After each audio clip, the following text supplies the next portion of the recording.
Hi, my name is Kyle Davis, and I want to show you the proper way to use the axle snap button. So the snap button is designed to pop into the tube of the telescoping tube and let the two slide together. So if you depress the button, slide the tube a little bit, you can rotate this tubing anywhere. Okay, so the best way to do it is to depress the button, rotate the tube, and slide it all the way past all the holes. And this limits the amount of times you've got to depress that button and save you some time and to save stress on the button. Okay, pop it back in. Once again, you rotate the tube and slide it all past. We recommend you use your finger with or without a glove to depress the button. Do not recommend that you use a punch to depress the pin. Do not recommend you use a screwdriver. We also do not recommend that you use a hammer to strike any of these.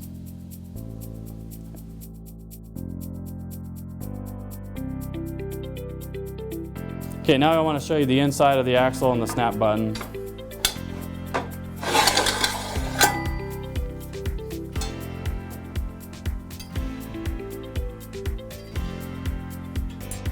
So when you see the inside of the axle here, you can see kind of the cutaway.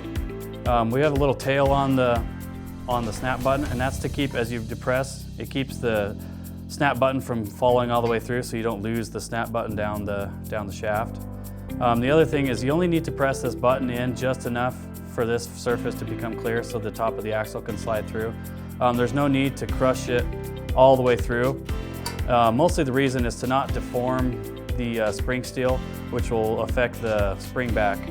The more you depress it all the way down, the less it's going to spring back and really affect your longevity of the snap button. So the other thing I want to show you is how to properly install a snap button. So the first thing we got to do is we got to remove this one. So you want to push the button in just where the button pops out, pull it out. What I want to show is that the snap button has a nice U shape. It's quite a bit wider than the tube, and it's kind of a natural, nice angle, so it can always pop it in and out of the button.